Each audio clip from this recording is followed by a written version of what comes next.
Goedendag iedereen, bonjour à toutes, bonjour à tous. Le taux d'infection continue, c'est vrai, à augmenter, mais il le fait légèrement et cette augmentation se ralentit.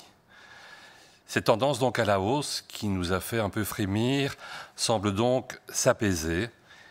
Et on a aussi une certaine stabilité au niveau des hospitalisations et des décès. Ceci est actuellement une relativement bonne performance quand on la compare à celle de nos voisins européens, mais il ne faut pas se cacher que ce chiffre reste encore élevé, trop élevé pour les différents paramètres.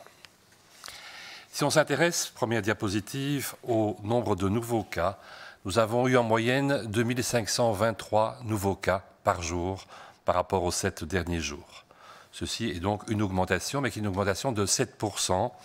Il y a une semaine encore, cette augmentation était 2 fois plus importante. Nous sommes en train d'entrer maintenant, pendant cette semaine-ci et la semaine suivante, dans une période où effectivement nos contacts professionnels, nos contacts à l'école, globalement, sont diminués par les vacances. Et donc c'est un moment particulièrement important, on l'a déjà dit, mais je pense qu'il faut dire et redire certaines choses pour que le virus diminue sa circulation et que nous n'ayons pas, en cette occasion, l'opportunité de lui donner de nouveaux ponts vers des structures sociales, familiales où il n'a pas encore pénétré. Il faut éviter effectivement de rencontrer de manière trop importante des personnes que nous n'avons peut-être pas vues depuis un certain temps et dans lesquelles l'infection ne s'était pas encore installée.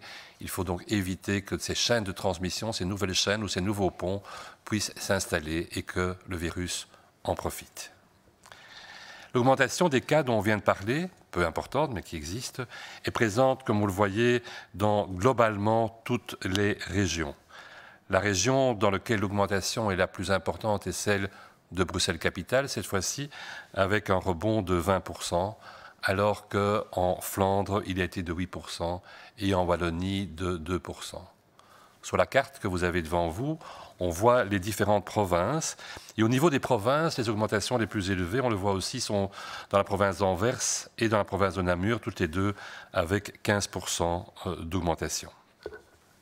Certaines provinces ont une diminution des chiffres, on le voit pour le Hainaut, le Luxembourg, le Brabant flamand par exemple, et ceci nous montre bien qu'on est dans une sorte de période d'hésitation des différents chiffres. Ça monte, ça descend un peu, pas beaucoup, et on est depuis plusieurs jours dans cette espèce de plateau avec des petits hauts et des petits bas qui peut bien sûr aller soit vers une diminution, ce qu'on souhaite, soit vers une augmentation. En nombre absolu, le nombre le plus élevé de nouveaux cas est toujours présent dans la province d'Anvers et dans les deux Flandres.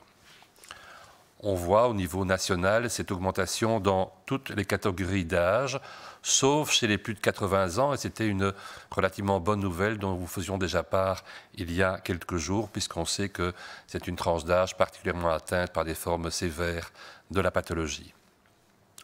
Globalement parlant, maintenant, le plus de contamination se passe au niveau des 30 à 40 ans. Au niveau du nombre d'hospitalisations, ces chiffres restent relativement stables. On l'a dit, on a actuellement en moyenne 182 nouvelles hospitalisations par jour, ce qui est autant que la semaine précédente.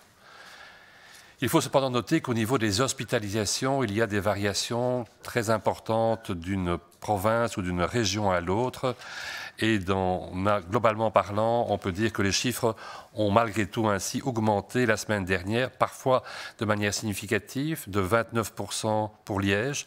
On avait déjà fait part de ceci il y a quelques jours, et de 4%, peu de choses, pour Bruxelles. Globalement, ceci nous amène à avoir actuellement hospitalisé 2500 patients, avec 539 d'entre eux au niveau des soins intensifs. Par rapport à la semaine précédente, ceci est toujours 8 à 9% de patients en moins. Au niveau des décès, nous déplorons malheureusement toujours un nombre de décès relativement stable, en l'occurrence actuellement 91 décès par jour. C'est 3% de moins que la semaine précédente, mais là aussi on le voit, la courbe est relativement sur un plateau.